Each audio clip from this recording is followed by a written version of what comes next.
മഹി, മോളെ എഴുന്നേൽക്ക്. മോളെ, ഇത് എന്തുറക്ക? ഇനിയും വൈകിയ മോൾ എന്നും പോവാൻ വൈകും. മഹി, എഴുന്നേക്ക് മോളെ. ഇപ്പൊ തന്നെ സമയം ഒരുപാടായി.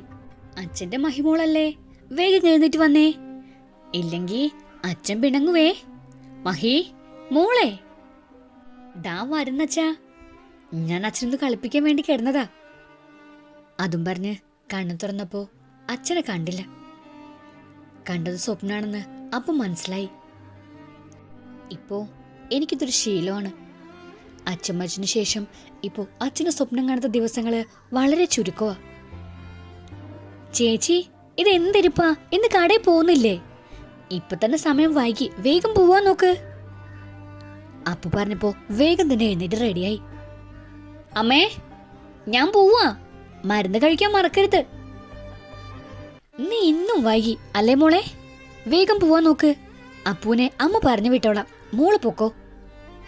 ശരിയമ്മേ, ഞാൻ പോവാ, വൈകിട്ട് നേരത്തെ വരാം. അപ്പൂ, വേഗം സ്കൂളിൽ പോവാൻ നോക്ക്, ഞാൻ പോവാണേ. അതും പറഞ്ഞ് വേഗം വീട്ടിൽ നിന്നിറങ്ങി. എന്നും പോകുന്ന ബസ് പോയി കാണും. കിട്ടുന്ന വണ്ടി കയറി കടയിലെത്തണം. അതും പറഞ്ഞ് നടന്നപ്പോ ഒരു ബൈക്ക് വന്ന് മുന്നിൽ നിന്നു. അതാരാന്ന് നോക്കിയപ്പോ കണ്ടത് അബിയെയാണ്. താൻ ഇന്നും വൈകില്ലോ മഹിതേ, താൻ കയറിക്കോ, ഞാൻ കൊണ്ടുവിടാം. അത് കുഴപ്പമില്ല അബി, ഞാൻ പൊക്കോളാം, താൻ പൊക്കോ. താൻ കയറടോ, ഞാൻ കൊണ്ടു ചെന്നാക്കാം. താൻ എന്നും പോകുന്ന ബസ് പോയി കാണും. ഇനി അടുത്ത ബസ് വന്നിട്ട് താൻ എപ്പോ കടയിലെത്താനാ? താൻ വാ.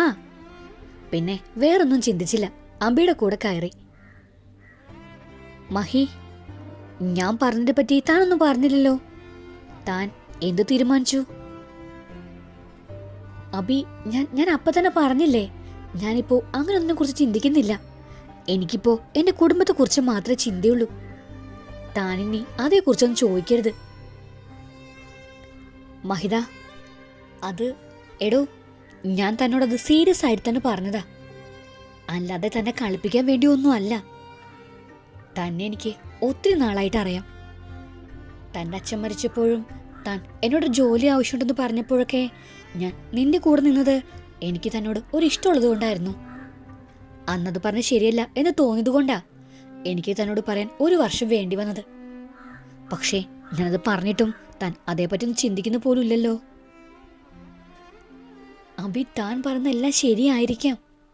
നീ എനിക്കൊരു വലിയ സഹായം തന്നെയായിരുന്നു. പക്ഷേ ഞാൻ തനിച്ചല്ല, എനിക്കൊരു അമ്മയും ഒരു അനിയനും ഉണ്ട്. അവരുടെ കാര്യങ്ങളെല്ലാം എന്നെ ഏൽപ്പിച്ചിട്ടാ അച്ഛൻ പോയത്. എനിക്ക് അവരെ നോക്കിയേ പറ്റൂ. അതിനിടയിൽ എനിക്കൊരു ജീവിതത്തെ പറ്റി ഞാൻ ആലോചിക്കുന്നില്ല. പ്ലീസ് അബി, താനിനി ഈ കാര്യം പറയാനായിട്ട് വരരുത്. മഹിത, അത് എനിക്ക് പറയാനുള്ളത്. വേണ്ട അബി, ഇനി ഒന്നും പറയണ്ട. താൻ വേഗം എന്നെ ഒന്ന് കടയിലെത്തിക്കേ. പിന്നെ കുറെ നേരത്തേക്ക് ഞങ്ങൾക്കിടയിൽ മൗനം മാത്രമായിരുന്നു. അബി പറഞ്ഞതെല്ലാം ശരിയാ. അച്ഛൻ മരിച്ചപ്പോ സഹായിക്കാൻ അവൻ മാത്രമേ ഉണ്ടായിരുന്നുള്ളൂ. ഒരു ജോലി വേണമെന്ന് പറഞ്ഞപ്പോ ടൗണിലെ തുണിക്കടയിൽ ജോലി ശരിയാക്കി തന്നതും അവൻ തന്നെയായിരുന്നു. എനിക്കും എൻ്റെ കുടുംബത്തിനും അവൻ എന്നൊരു സഹായം തന്നെയാണ്. എന്നിട്ടും എന്തോ അവൻ ഈ പറഞ്ഞ കാര്യം മാത്രം എനിക്ക് ഉൾക്കൊള്ളാനാവുന്നില്ല. അമ്മയെയും അപ്പൂനെയും പറ്റി മാത്ര ഇപ്പത്തെ എൻ്റെ ചിന്ത. അപ്പൂനെ നല്ല പോലെ പഠിപ്പിക്കണം. പിന്നെ അമ്മയുടെ ചികിത്സ, എന്നെ പറ്റി ചിന്തിക്കാറേ ഇല്ല. എന്നാ ഇതിനു മുമ്പേ അങ്ങനെ ആയിരുന്നില്ല. അച്ഛനുണ്ടായിരുന്നപ്പോ എൻ്റെ കാര്യം ആദ്യം നടത്തിയെടുക്കാൻ എനിക്ക് വലിയ താല്പര്യമായിരുന്നു. എന്നാ അച്ഛൻ്റെ മരണശേഷമാ എല്ലാം ഇങ്ങനെയായത്. ഞാൻ ഡിഗ്രി 2ാം വർഷം പഠിക്കുമ്പോഴായിരുന്നു അച്ഛൻ്റെ മരണം. ഒട്ടും പ്രതീക്ഷിക്കാത്ത സംഭവമായിരുന്നു. അതമ്മേ ഒരുപാട് അങ്ങ് തളർത്തിക്കളഞ്ഞു. പിന്നെ അമ്മയെ അപ്പൂനെയും നോക്കേണ്ട കടമ എനിക്കായി. വേറൊരു വരുമാനം ഒന്നുമില്ലാത്തതുകൊണ്ട് ഞാൻ പഠിപ്പ് ഉപേക്ഷിച്ച് ജോലിക്ക് പോകാൻ തുടങ്ങി. അവിടുന്ന് കിട്ടുന്നത് കൊണ്ട് ഒന്നും ആവില്ല. പിന്നെ അബി സഹായിക്കും. പക്ഷേ അവൻ്റെ മനസ്സിൽ എപ്പോഴോ ഇങ്ങനെ ഉണ്ടെന്ന് എനിക്ക് അറിയില്ലായിരുന്നു. ഇപ്പോൾ അങ്ങനെയൊന്നും പറ്റിയും ഞാൻ ചിന്തിക്കാറില്ല. എനിക്ക് എൻ്റെ കുടുംബമാണ് വലുത്.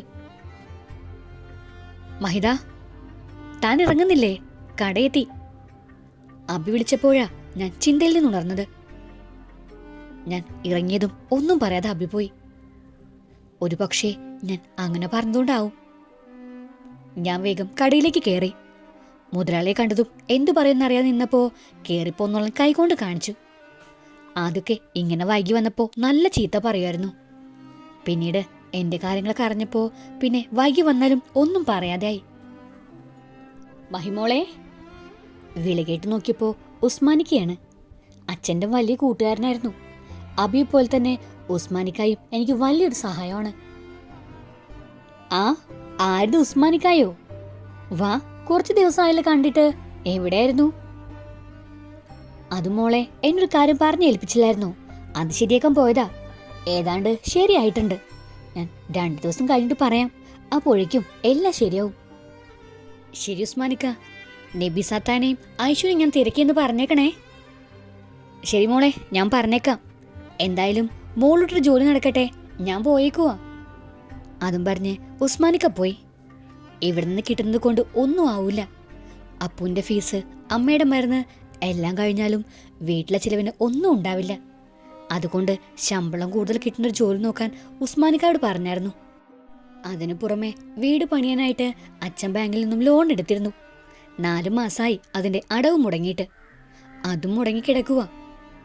അതിനിടയിലാ അബി ഓരോ കാര്യവും പറഞ്ഞിങ്ങനെ നടക്കുന്നേ.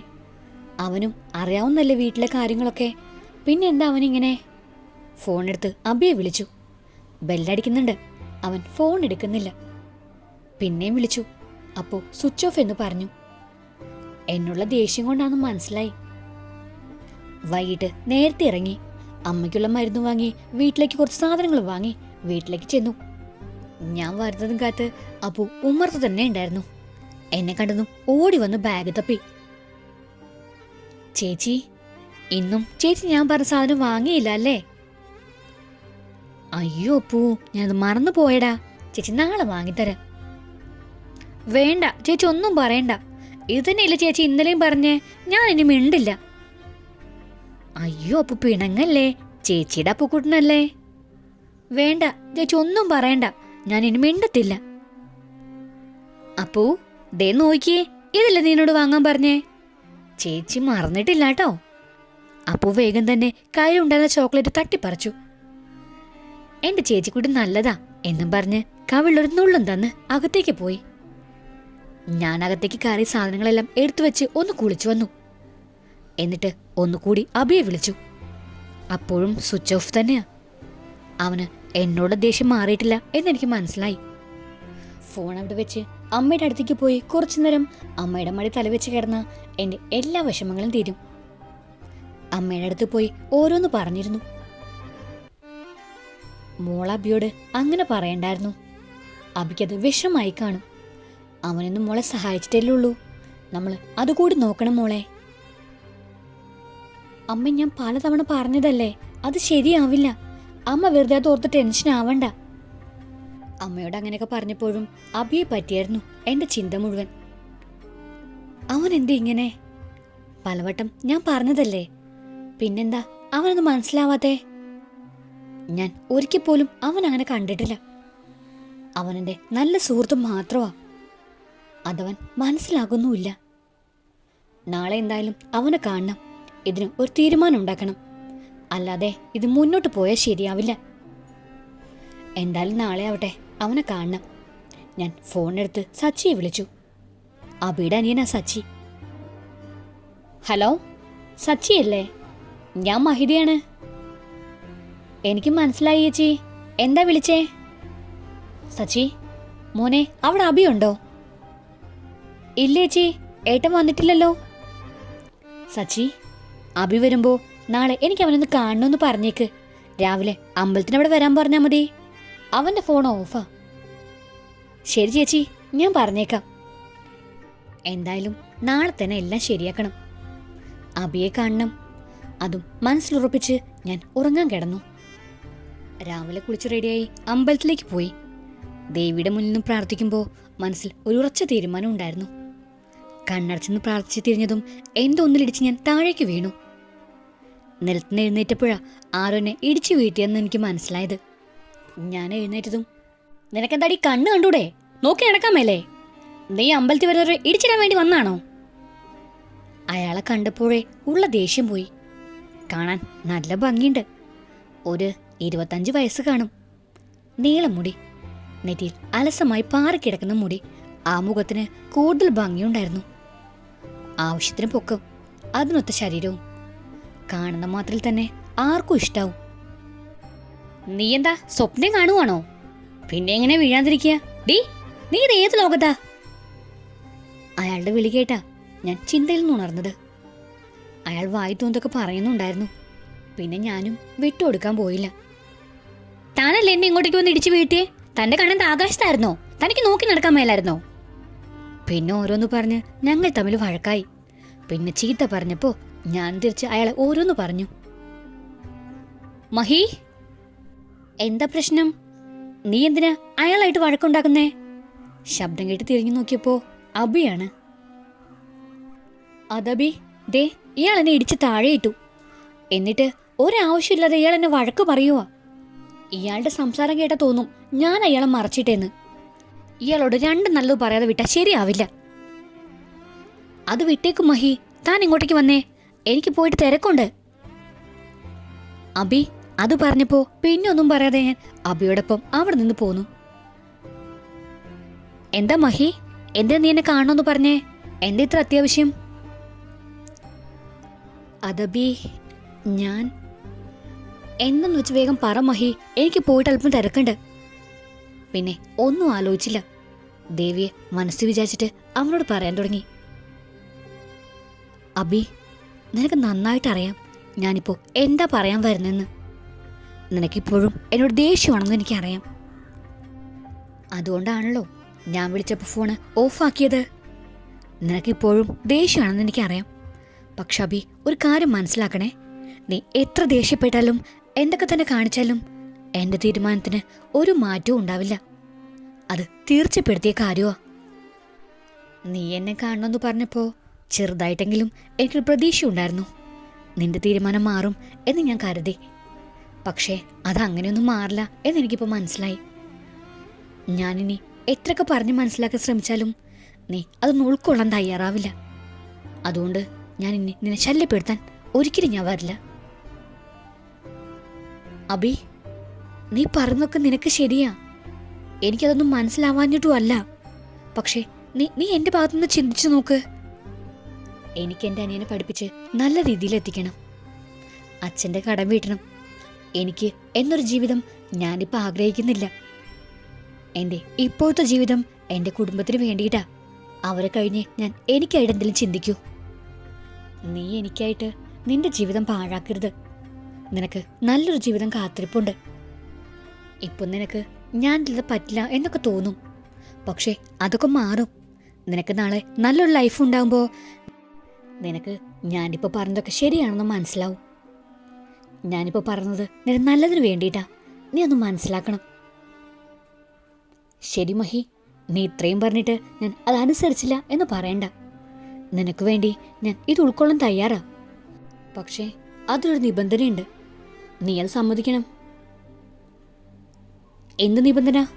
നീ പറ. നീ പറയും പോലെയെല്ലാം ഞാൻ കേൾക്കാൻ തയ്യാറാ. ഇനിയൊരിക്കലും ഞാൻ നിന്നെ ശല്യം ചെയ്യാൻ വരില്ല. പക്ഷേ ഒരു നാൾ ഞാൻ വരും.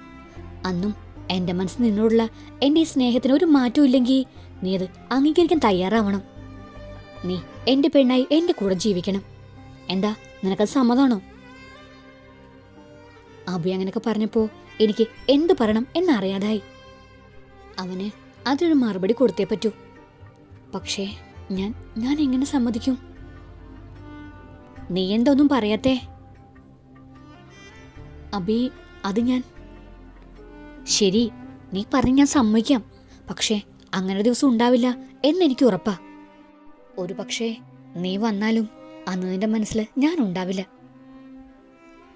എന്നാ ശരി മഹി, ഇനി ഞാൻ നിന്നെ കാണാൻ വരില്ല. നീ പറഞ്ഞതാണോ അതോ ഞാൻ പറഞ്ഞതാണോ നടക്കാന്ന് നമുക്ക് നോക്കാം. മഹി, ഇന്നേക്ക് 5 വർഷം കഴിഞ്ഞ് ഞാൻ നിന്നെ തേടി വരും. ആ ദിവസം നീ ഓർമ്മയിൽ വെച്ചോ. അന്ന് നീ എൻ്റെത് മാത്രമാവും. എനിക്കതിൽ നല്ല വിശ്വാസമുണ്ട്. അതും പറഞ്ഞ് അബി അവിടെ നിന്ന് പോയി. അവൻ പോകുന്നത് ഞാൻ നോക്കി നിന്നു. നീ പോയിക്കോ അബി, ഇനിയൊരിക്കലും എന്നിലേക്ക് തിരിച്ചു വരില്ല. അതുകൊണ്ട് തന്നെയാ ഞാൻ അതിന് സമ്മതിച്ചത്. ഹലോ, താനിപ്പോഴും ഇവിടെ തന്നെ നിൽക്കുവാണോ? അല്ല, വീട്ടിലൊന്നും പോകാൻ ഉദ്ദേശമൊന്നും ഇല്ലേ? ശബ്ദം കേട്ട് തിരിഞ്ഞു നോക്കിയപ്പോ ദാ നിൽക്കുന്നു എന്നെ നേരത്തെ മറച്ചിട്ടവൻ. പിന്നെ ഒന്നും നോക്കിയില്ല. അയാളോട് 2 വർത്താനം പറഞ്ഞതിന്റെ കാര്യം എന്ന് കരുതി അയാളുടെ അരികിലേക്ക് നടന്നു. ഇല്ല, ഞാൻ പോകുന്നില്ല, ഇവിടെ നിൽക്കാൻ പോവാ. എന്താ, തനിക്ക് എന്തെങ്കിലും പ്രശ്നമുണ്ടോ? അത് പിന്നെ ഞാൻ അങ്ങനെ അല്ലടോ, വെറുതെ തമാശക്ക് ചോദിച്ചതാ. താൻ എന്താ ഇത്ര ദേഷ്യപ്പെടുന്നേ? ഈ ലവ് സ്റ്റോറിയുടെ ബാക്കി കേൾക്കാൻ നിങ്ങൾക്ക് താല്പര്യമുണ്ടെങ്കിൽ സബ്സ്ക്രൈബ് ചെയ്ത് സപ്പോർട്ട് ചെയ്യുക. കൂടുതൽ തന്നെ ബെല്ലൈക്കണും പ്രസ് ചെയ്യാൻ മറക്കരുത്. Thank you.